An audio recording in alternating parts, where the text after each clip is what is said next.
Again, thanks so much for the turnout. I really appreciate everyone coming out to hear a little bit about perspective on where we've come and where we're going. And I'll get into some formal remarks in a moment. But before I start, I do want to introduce, I think, a couple of guests who are here. One, Larry Robinson. I know, don't embarrass me. For those of you who have not met Larry, Larry has been working with us on the Cayuga 2020 plan. And, Larry and I go a long way back.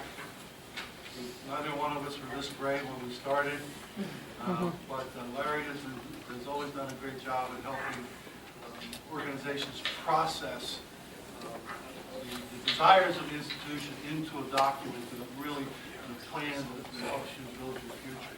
I think over in Fulton, if I'm not mistaken, I spot Terry Wilbur. Terry, you there? Good. For those of you who don't know, Terry Wilbur, first and foremost, is a distinguished alumnus. Received that award last year of Cayuga Community College. And is also the majority leader of the Oswego legislature. And we're just thrilled that he stopped by today. Terry has a very strong interest in all things Cayuga. I just spotted Melina Carnatelli, member of our Board of Trustees. Thank you. Any other board members here today?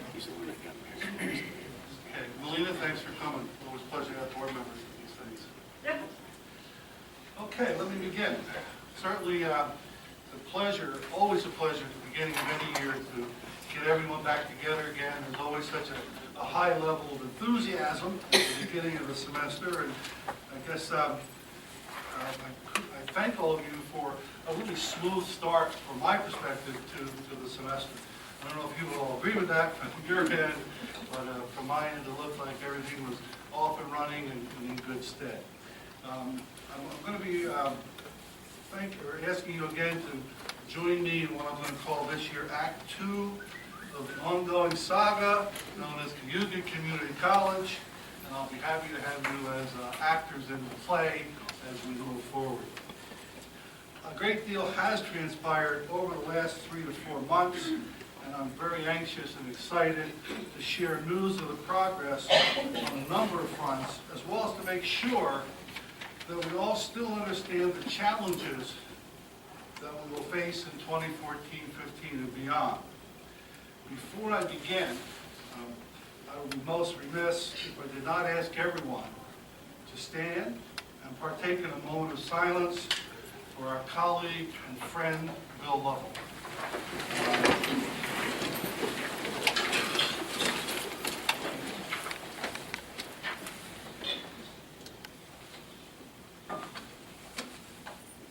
Thank you.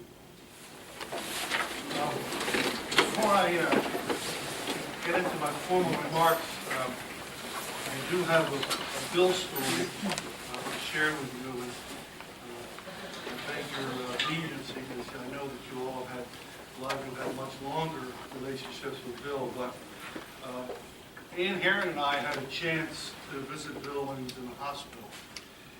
And he was pretty sick. He'd already been through a lot, but there he was, sitting there in all his hospital finest, and he was in one of those high-back hospital chairs. And Debbie was sitting there just watching him. And as we entered, he smiled. And he thanked us for coming. And then he set aside what he had been working on so that he could speak to us. And I'm certain you can guess what he was doing. Correct. As ill as he was going to be the teacher until the end. He was grading papers. And I said, that represents the dedication that Bill had to his students in this college. And what a great role model. And he will certainly be missed by all of us. Last January, I had my first opportunity to address you and share with you what I had discovered and begin to lay out what I thought that together we might accomplish in beginning to put the college back on track. I will review some of that today, but it was more focused on what's next rather than what's past. I think it's fairly obvious what has been accomplished, and I thank each and every one of you for your help, guidance, and support over a very challenging time. I ended my remarks in January by offering that in the end, it will be up to you. And as I thought you would, you stepped up and made things happen. Not that we didn't have our moments, but that's how it is in a family. We can't always agree, and sometimes we are not so happy with each other. But we always come together and work it out when the family is at risk. Great job to all of you. Let's begin by celebrating a major success.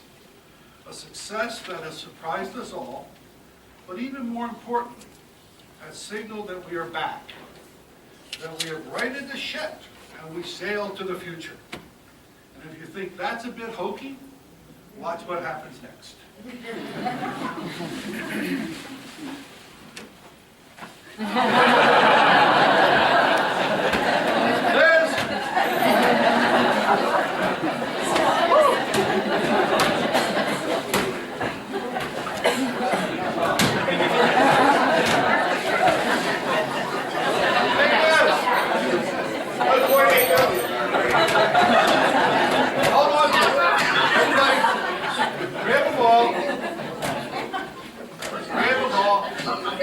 Okay, now.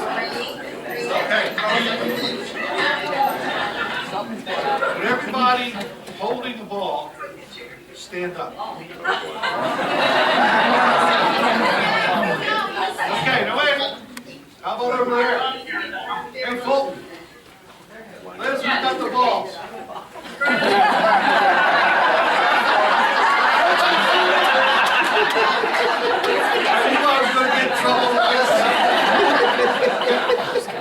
Everybody holding the ball. On the count of three, and with a big voice, shout out what's on the ball. Ready? 1, 2, 3. 1.8 billion. I can't hear you. 1.8 billion. All right, sit down. That's better.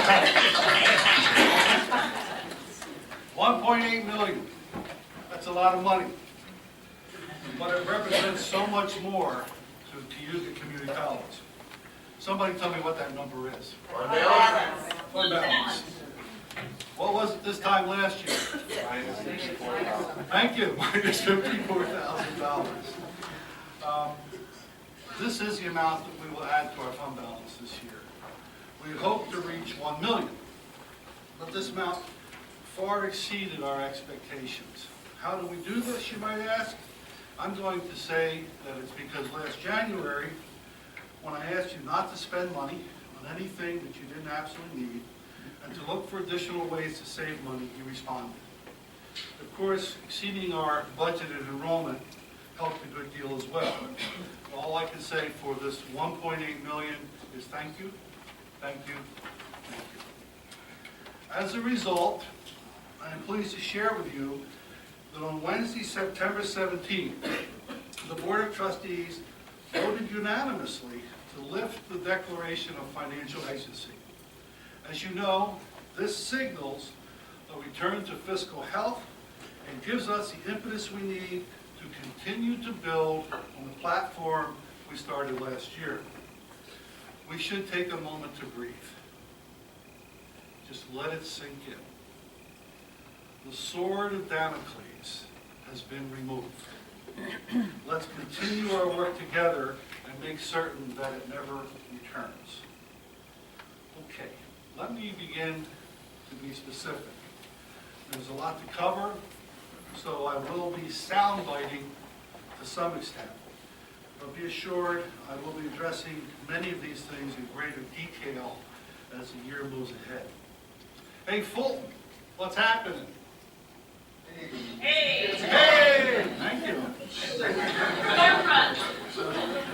As you all know, John Lamphere agreed to take on the role of Associate Vice President and Dean of the Fulton campus. Unfortunately, John is not here today as he is on his 599th bus trip to Gettysburg. Actually, the number is 45, and that's pretty impressive. But he really is in Gettysburg. In fact, they left here about 10 or so this morning. John will tell you that I gave him very explicit instructions for what to do with our Fulton campus. But let me tell you what I really said to him. I looked at John and I said, make something happen. And I like it when you listen to me. In the last several months, here's what has happened. Subway has agreed to open a store on the Fulton campus. Shannon's hot dog truck is parked out there. I had one yesterday. Excellent. I recommend them highly. I think you should all make a trip to Fulton just to get a hot dog. We will begin construction on a student lounge and a fitness center within a week, thanks to support from the foundation, which Lloyd, I know you can get that yes vote. Say you can get that yes vote. I can. Thank you. You all heard him say it. We signed a formal partnership agreement with Oswego BOCES to cooperatively deliver adult and continuing education and workforce development programs to Oswego County. The partnership will begin by occupying the bank building, and thanks to Carla DeShaw for her efforts here. There will be more to come. By this time next year or sooner, we will be converting the Dollar Tree space to a manufacturing training center that will also house other programs that can feed into college programs. The 3 storefronts next to the main academic building will become a one-stop center for admissions, registration, financial aid, and other important student services. Another storefront will become our occupational therapy assisting lab. Joe Myers, a new member of our faculty, will be working over the next year to get accreditation and get that program up and running. And I know that she's got a lot on her plate. Joe, are you over there? Yes. Hi, Joe. Everybody say hi to Joe Myers. Hi, Joe. Nice to have you with us. The Central New York Arts Council will be working with us to turn the current event center into a multi-purpose facility for the arts, music, and other uses. We also continue to have excellent discussions with the Fulton YMCA leadership, who have expressed a sincere interest in developing at least part of the Kmart building into a multi-sport recreation facility, and they also would like to open a daycare center on that campus. Last year, thank you very much. What happened? You lost it. I like the claps. Go ahead. It sounded like one dead. Last year we said that the way we could best make the Fulton campus work was by developing mission-appropriate partnerships, and we are well on our way. On the Auburn campus, we also have some really great things happening. The Board of Trustees recently approved an energy performance contract with a company called Smart Edge. They are completing the final plan now, and we hope to be ready to have the board approve this plan in October. We will replace all the old boilers, pumps, etc., as well as making some lighting improvements, and hold on to your chair, replace the windows in the tech building.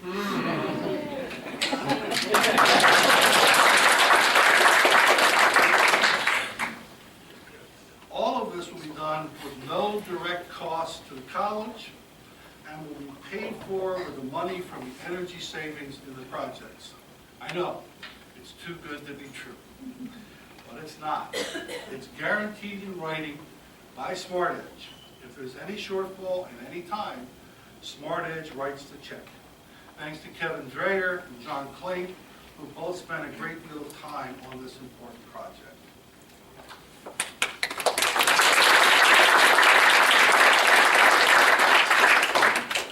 The new plastics lab we done in January, we can begin offering the new certificate program. I believe we already have a cohort of students in the pipeline for this program. Thanks to John Campbell, Christy Waters, and Carla for their efforts here. We also have several opportunities to acquire some land that may facilitate our building of an athletic complex and residence hall. First, there are 3 1/2 acres immediately behind the nature trail that we hope to acquire. This might make it possible to build a residence hall in a location that would alleviate the community objection.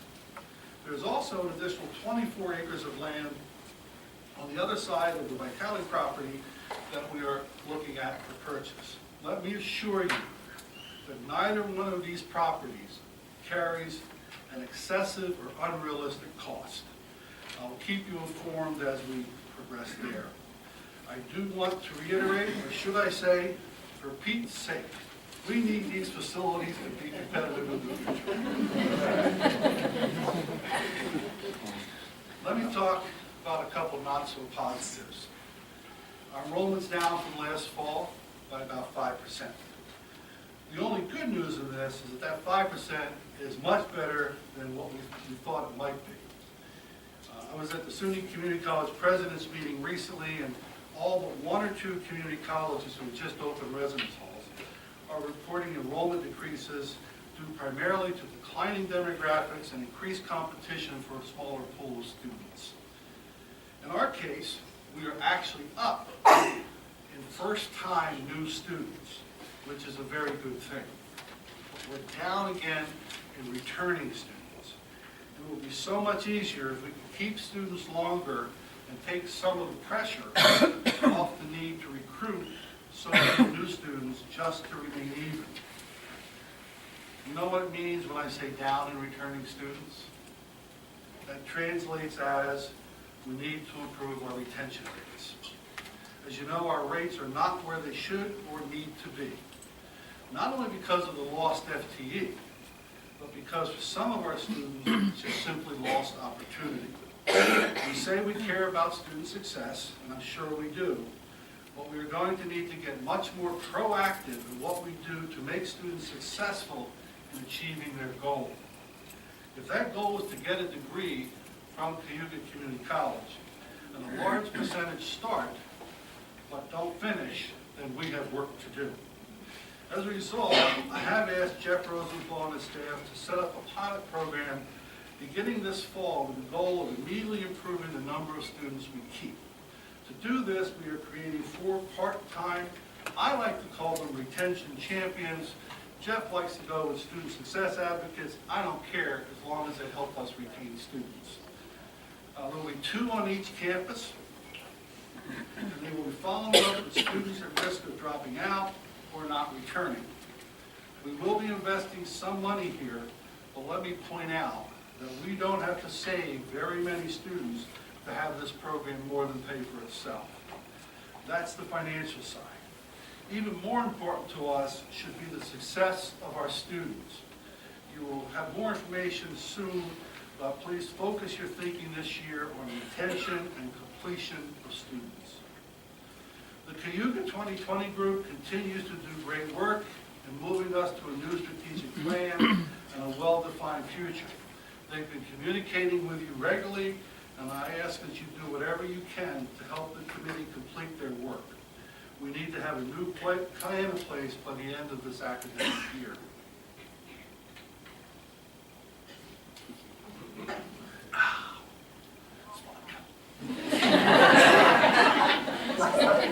Uh-oh, I'm being taped.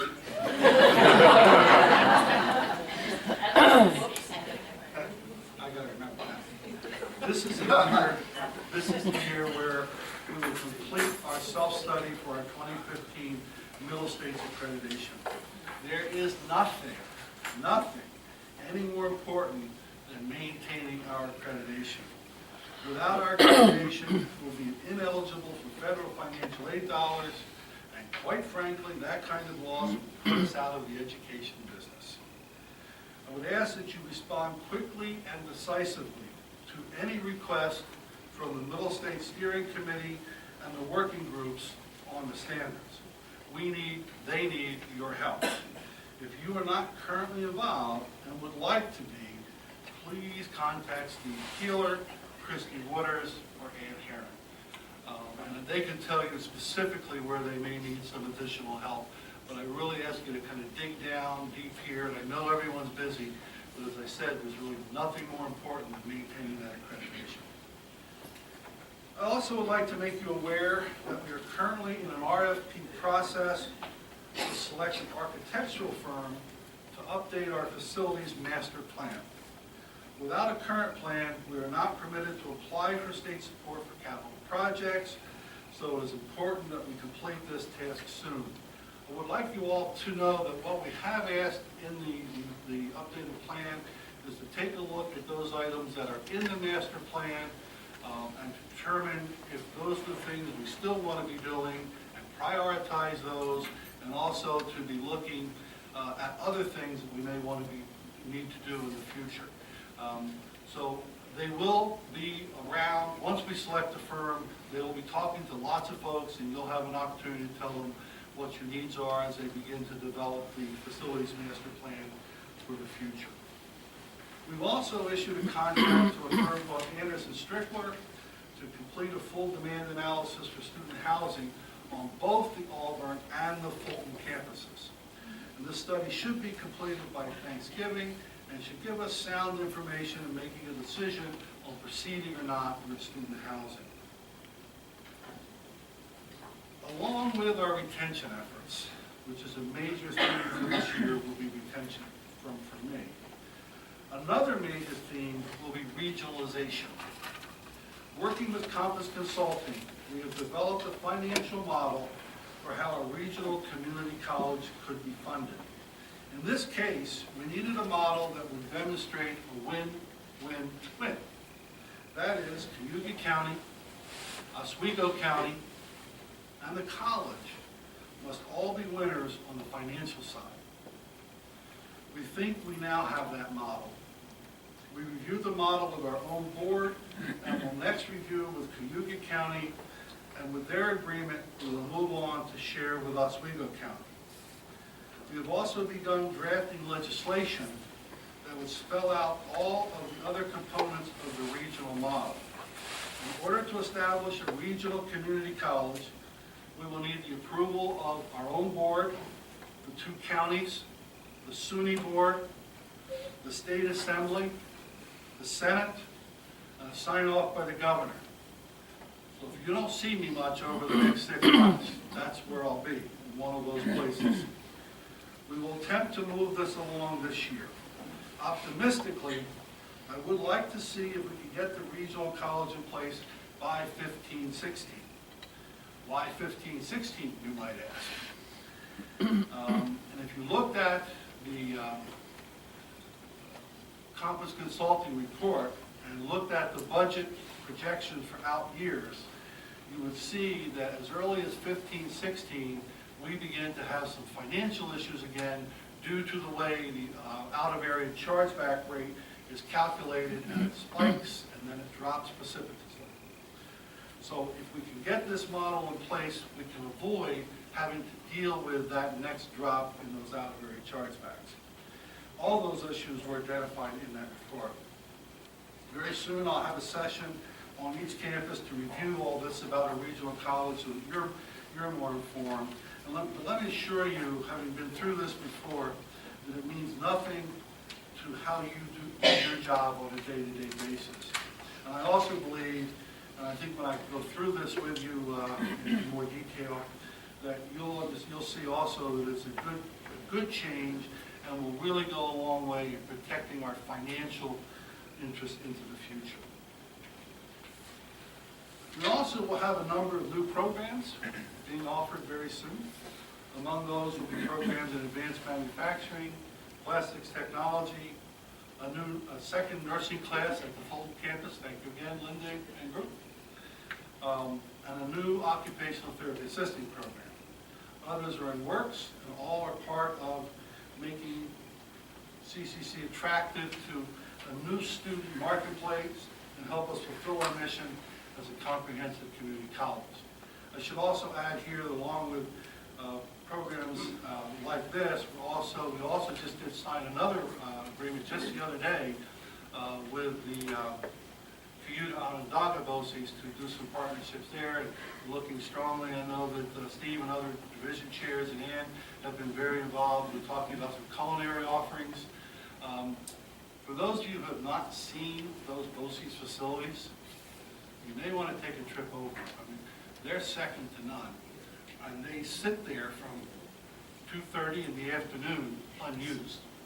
And they are willing to have us use them. So I think we can do some very focused, targeted programming that can add to our enrollment and better serve our constituents.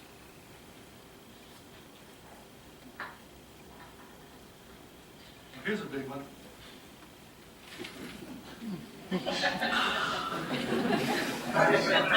Tito's vodka. Did you get that there, citizen? I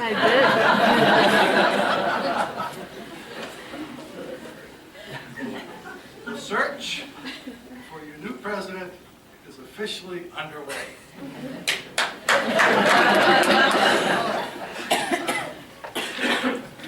You'll soon be receiving a survey soliciting your input as to just what you would like to see in your next president.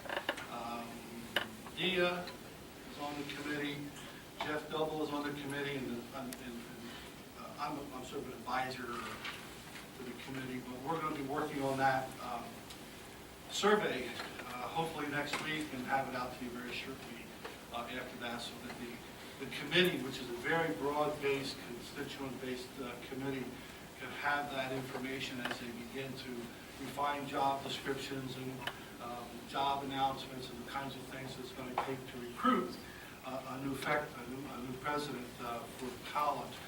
I will tell you it's going to be somewhat challenging.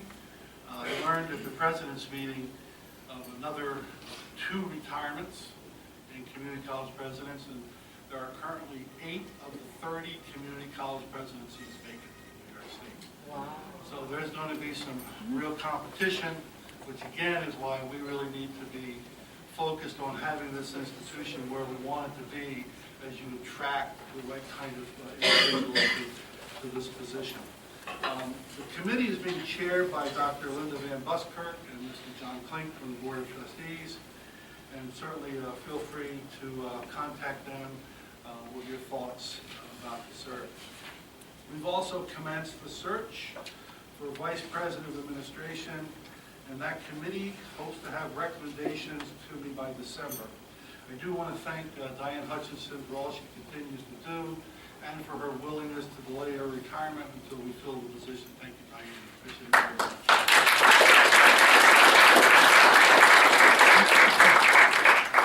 In line with some discussions that we had over the past year and need for certain kinds of things to be done at the college, I just created and board approved the new management confidential position as Executive Director of Communication and Governmental Relations. This person will serve as a member of the President's senior staff, as the primary spokesperson for the college in all matters, including collective negotiations, work with the President on all external affairs, and be responsible for the overall public relations program within the college. They will also assist with marketing efforts by working closely with Jeff Rosenthal and his staff. And I hope you agree that we must be better at publicizing all the good things that go on at Cayuga Community College. And I know that the college will benefit from improving our governmental and external affairs in this challenging time. I'm always taken back when there's a list of all the things that are in the newspaper about all the SUNY colleges, and I get that every day, and we're not in there very much. The reason we're not in there very much is that we're not out putting enough stuff out to see that we get included. And I think it's important not only locally, but across the system for people to understand and what the good things that are going on at Cayuga Community College. As I come to a close, 2 hours. Yeah, 2 hours. You know, I'm hungry. I don't have 20 pages, but I'm going to skip them. It's the Tito's. Oh, this is John Kaftan. Those of you who have not met John, John's our our new executive director of IT.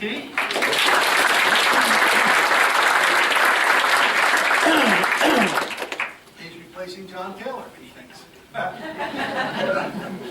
I miss anyone else new? Because I apologize if I did. Okay, good. You're old. Let me just focus for a second on three important themes for the year. And this is where I'm going to choose to spend a good deal of my time, either specifically on the theme or supporting those who are working on those themes. And the themes are regionalization, middle states, and retention. I see those as three critical things for us to spend time on during this year. If we can improve our retention rates, we can ameliorate our enrollment issues significantly. If we can prepare a sound and honest self-study, we can continue to improve. And if we are successful in becoming a regional community college, I know we can have a sound and exciting and fiscally stable future. I want to just end by saying I thank you again for permitting and allowing me to work side by side with you to make Cayuga Community College the place that we all want it to be.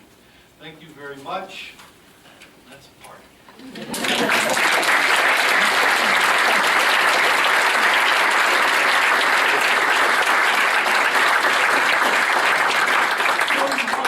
Certainly, I always make a practice to say, does anybody have any questions? Okay, anybody have any questions? From Bolton?